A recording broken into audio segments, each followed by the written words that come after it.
नमस्कार दोस्तों, आपका स्वागत है आपके अपनी यूट्यूब चैनल बीपीएम नॉलेज में। आज हम लोग एसएससी के टॉप 50 क्वेश्चन को करने वाले हैं, जो कि सभी एग्जामों के लिए बहुत ही महत्वपूर्ण रहने वाला है। और अगर इनमें से किसी भी प्रश्नों का आंसर आप जानते हैं तो आप कमेंट बॉक्स में दे सकते हैं। तो चलिए आज का वीडियो शुरू करते हैं। आज का पहला क्वेश्चन है, उच्चतम न्यायालय के न्यायाधीश के अवकाश ग्रहण करने की उम्र है। उच्चतम न्यायालय के न्यायाधीश के अवकाश ग्रहण करने की उम्र है तो यह 65 वर्ष। इसका राइट आंसर ऑप्शन बी हो जाएगा। 65 वर्ष जो है उच्चतम न्यायालय के न्यायाधीश के अवकाश ग्रहण करने की जो है उम्र है। चलिए अगला क्वेश्चन देख लेते हैं। अगला क्वेश्चन है, आवर्त सारणी किसने तैयार की थी? आवर्त सारणी किसने तैयार की थी? तो ये की थी मेंडलीफ ने। इस क्वेश्चन का राइट आंसर ऑप्शन डी हो जाएगा। मेंडलीफ ने जो है आवर्त सारणी तैयार की थी। चलिए अगला क्वेश्चन देख लेते हैं। अगला क्वेश्चन है, इनमें से कौन भारत के राष्ट्रपति द्वारा नियुक्त नहीं होते हैं? इनमें से कौन भारत के राष्ट्रपति द्वारा नियुक्त नहीं होते हैं? तो ये उपराष्ट्रपति। इसका राइट आंसर ऑप्शन डी हो जाएगा। उपराष्ट्रपति जो है यह भारत के राष्ट्रपति द्वारा नियुक्त नहीं होते हैं। चलिए अगला क्वेश्चन देख लेते हैं। अगला क्वेश्चन है, विभिन्न राजनीतिक दलों की स्वीकृति राष्ट्रीय पार्टी तथा प्रादेशिक पार्टी के रूप में कौन प्रदान करता है? विभिन्न राजनीतिक दलों की स्वीकृति राष्ट्रीय पार्टी तथा प्रादेशिक पार्टी के रूप में कौन प्रदान करता है? तो ये करता है चुनाव आयोग। इसका राइट आंसर ऑप्शन बी हो जाएगा। चुनाव आयोग जो है विभिन्न राजनीतिक दलों की स्वीकृति राष्ट्रीय पार्टी अथवा प्रादेशिक पार्टी के रूप में प्रदान करता है। चलिए अगला क्वेश्चन देख लेते हैं। अगला क्वेश्चन है, कौन सा राज्य नहर सिंचाई पर सर्वाधिक आश्रित है? कौन सा राज्य नहर सिंचाई पर सर्वाधिक आश्रित है? तो यह पंजाब। इस क्वेश्चन का राइट आंसर ऑप्शन बी हो जाएगा। पंजाब जो है यह राज्य जो है नहर सिंचाई पर जो है सर्वाधिक आश्रित रहते हैं। चलिए अगला क्वेश्चन देख लेते हैं। अगला क्वेश्चन है, सूफी संत ख्वाजा मुद्दीन चिश्ती का उर्स कहाँ पर मनाया जाता है? सूफी संत ख्वाजा मुद्दीन चिश्ती का उर्स कहाँ पर मनाया जाता है? तो ये अजमेर शरीफ में मनाया जाता है। इसका राइट आंसर ऑप्शन सी हो जाएगा। अजमेर शरीफ में जो है सूफी संत ख्वाजा मुद्दीन चिश्ती का जो है उर्स मनाया जाता है। चलिए अगला क्वेश्चन देख लेते हैं। अगला क्वेश्चन है, भारत के सुदूर पूर्व में कौन सा देश सर्वाधिक लंबी सीमा बनाता है? भारत के सुदूर पूर्व में कौन सा देश सर्वाधिक लंबी सीमा बनाता है? तो ये बनाता है म्यांमार। इसका राइट आंसर ऑप्शन बी हो जाएगा। म्यांमार जो है भारत के सुदूर पूर्व में जो है देश का सबसे लंबी सीमा बनाता है। चलिए अगला क्वेश्चन देख लेते हैं। अगला क्वेश्चन है, स्लेट किसका एक रूपांतरित रूप है? स्लेट किसका एक रूपांतरित रूप है? तो यह शैल का। इस क्वेश्चन का राइट आंसर ऑप्शन ए हो जाएगा। स्लेट जो है शैल का एक रूपांतरित रूप है। चलिए अगला क्वेश्चन देख लेते हैं। अगला क्वेश्चन है, सिंधु नदी की लंबाई उतनी ही है जितनी ब्रह्मपुत्र नदी की, यह लंबाई कितनी है? सिंधु नदी की लंबाई उतनी ही है जितनी कि ब्रह्मपुत्र नदी की है। तो जो है इसकी लंबाई कितनी है? तो यह है 3180 किलोमीटर। इसका राइट आंसर जो है 3180 किलोमीटर होगा, जो कि इनमें से कोई नहीं दिया हुआ है। तो चलिए अगला क्वेश्चन देख लेते हैं। अगला क्वेश्चन है, भारतीय संविधान के अनुसार राज्य का कार्यकारी अध्यक्ष कौन होता है? भारतीय संविधान के अनुसार राज्य का कार्यकारी अध्यक्ष कौन होता है? तो यह राष्ट्रपति होता है। इसका राइट आंसर ऑप्शन बी हो जाए। राष्ट्रपति जो है भारतीय संविधान के अनुसार जो है राज्य का कार्यकारी अध्यक्ष होता है। चलिए अगला क्वेश्चन देख लेते हैं। अगला क्वेश्चन है, कौन सी विश्व निकाय 1920 ईस्वी में स्थापित हुई और 1946 ईस्वी में भंग हो गई? कौन सी विश्व निकाय 1920 ईस्वी में जो है स्थापित हुई और जो है 1946 ईस्वी में भंग हो गई? तो ये हुई थी लीग ऑफ नेशन। इसका राइट आंसर ऑप्शन सी हो जाएगा। लीग ऑफ नेशन जो है यह 1920 में जो है स्थापित हुई थी और 1946 में जो है भंग हो गई थी। चलिए अगला क्वेश्चन देख लेते हैं। अगला क्वेश्चन है, भारतीय नागरिक के मौलिक कर्तव्य की संख्या कितनी है? भारतीय नागरिक के मौलिक कर्तव्य की संख्या कितनी है? तो यह है 11। इस क्वेश्चन का राइट आंसर ऑप्शन सी हो जाएगा। 11 जो है भारतीय नागरिक के जो है मौलिक कर्तव्यों की संख्या है। चलिए अगला क्वेश्चन देख लेते हैं। अगला क्वेश्चन है, राज्यसभा में सदस्यों की अधिकतम संख्या कितनी होती है? राज्यसभा में सदस्यों की अधिकतम संख्या कितनी होती है? तो ये होती है 250। इसका राइट आंसर ऑप्शन सी हो जाएगा। 250 जो है राज्यसभा में सदस्यों की अधिकतम संख्या होती है। चलिए अगला क्वेश्चन देख लेते हैं।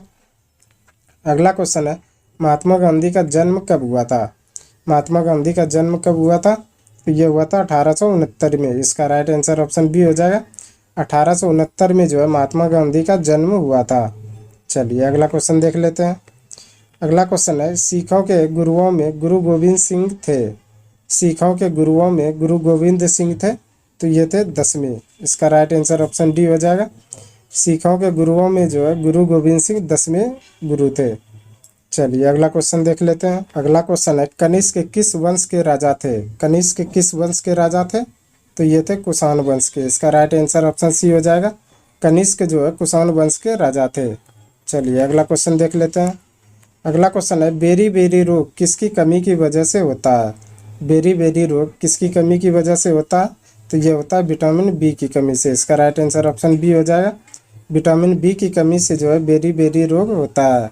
चलिए अगला क्वेश्चन देख लेते हैं। अगला क्वेश्चन है, भारत पर आक्रमण करने वाला पहला मुसलमान कौन था? भारत पर आक्रमण करने वाला पहला मुसलमान कौन था? तो ये था मोहम्मद बिन कासिम। इसका राइट आंसर ऑप्शन बी हो जाएगा। मोहम्मद बिन कासिम जो है भारत पर आक्रमण करने वाला पहला मुसलमान था। चलिए अगला क्वेश्चन देख लेते हैं। अगला क्वेश्चन है, पृथ्वी अपनी धुरी पर एक चक्कर कितने समय में घूमती है? पृथ्वी अपनी धुरी पर एक चक्कर कितने समय में घूमती है? तो ये घूमती है 23 घंटा 46 मिनट और 4 सेकंड में। इसका राइट आंसर ऑप्शन सी हो जाएगा। 23 घंटा 56 मिनट 4 सेकंड में जो है पृथ्वी अपनी धुरी पर एक चक्कर जो है घूमती है। चलिए अगला क्वेश्चन देख लेते हैं। अगला क्वेश्चन है, कौन सा ग्रह सूर्य की परिक्रमा करने में 88 दिन लगाता है? कौन सा ग्रह सूर्य की परिक्रमा करने में 88 दिन लगाता है? तो ये लगाता है बुध। इसका राइट आंसर ऑप्शन बी हो जाएगा। बुध जो है सूर्य की परिक्रमा करने में 88 दिन लगाता है। चलिए अगला क्वेश्चन देख लेते हैं। अगला क्वेश्चन है, उस शहर का देशांतर का क्या है जहाँ का स्थानीय समय 6 बजे शाम है, जबकि ग्रीनविच औसत समय 4 बजे शाम है? उस शहर का देशांतर क्या है जहाँ का स्थानीय समय 6 बजे शाम है, जबकि ग्रीनविच औसत समय जो है 4 बजे शाम है? तो ये हो जाएगा 30 डिग्री पूर्वी। इसका राइट आंसर ऑप्शन ए हो जाएगा। 30 डिग्री पूर्वी जो है वह देशांतर है जहाँ की स्थानीय समय 6 बजे शाम होता है और ग्रीनविच पर जो है शाम के 4 बजते हैं। चलिए अगला क्वेश्चन देख लेते हैं। अगला क्वेश्चन है, इनमें से कौन सा इस्पात प्लांट से संबंधित नहीं है? इनमें से कौन सा इस्पात प्लांट से संबंधित नहीं है? तो यह सिंदरी नहीं है। इसका राइट आंसर ऑप्शन डी हो जाएगा। सिंदरी जो है इस्पात प्लांट से संबंधित नहीं है। चलिए अगला क्वेश्चन देख लेते हैं। अगला क्वेश्चन है, गारो किस राज्य की जनजाति है? गारो किस राज्य की जनजाति है? तो यह है मेघालय की। इसका राइट आंसर ऑप्शन सी हो जाएगा। गारो जो है मेघालय राज्य की जनजाति है। चलिए अगला क्वेश्चन देख लेते हैं। अगला क्वेश्चन है, उस खगोल भौतिक शास्त्री का नाम बताइए जो एक क्षय तंत्रीय रोग से पीड़ित है और केवल कंप्यूटर के माध्यम से ही अपनी बात कह पाते हैं। उस खगोल भौतिक शास्त्री का नाम बताइए जो एक क्षय तांत्रिक रोग से पीड़ित है और केवल कंप्यूटर के माध्यम से ही अपनी बात जो है कह पाते हैं। तो यह है ई फॉर्मी। इसका राइट आंसर ऑप्शन ए हो जाएगा। ई फॉर्मी जो है उस खगोल वैज्ञानिक शास्त्री का नाम है जो कि क्षय तांत्रिक जो है रोग से पीड़ित है और केवल कंप्यूटर के माध्यम से ही अपनी बात कह पाते हैं। चलिए अगला क्वेश्चन देख लेते हैं। अगला क्वेश्चन है, दिल्ली चलो का नारा किसने दिया था? दिल्ली चलो का नारा किसने दिया था?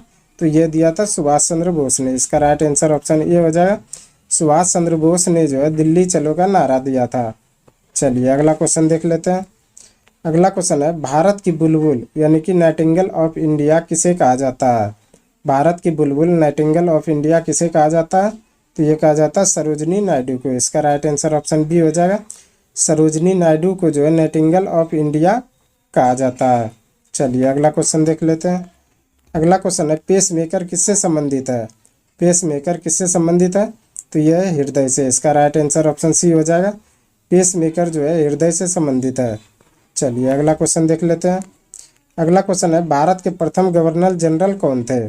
भारत के प्रथम गवर्नर जनरल कौन थे? तो ये थे लॉर्ड विलियम बेंटिंग। इसका राइट आंसर ऑप्शन डी हो जाएगा।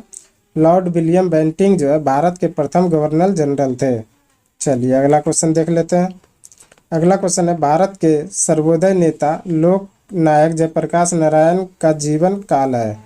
भारत के सर्वोदय नेता लोक नायक जयप्रकाश नारायण का जीवन काल है, तो यह 1902 से 1969 तक। इसका राइट आंसर ऑप्शन सी हो जाएगा। 1902 से 1969 तक जो है लोक नायक जयप्रकाश नारायण का जो है जीवन काल है।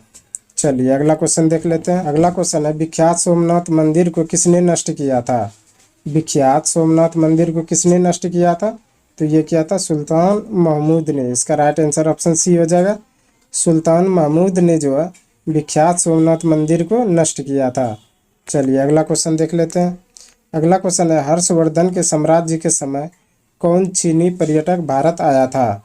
हर्षवर्धन के साम्राज्य के समय कौन चीनी पर्यटक भारत आया था?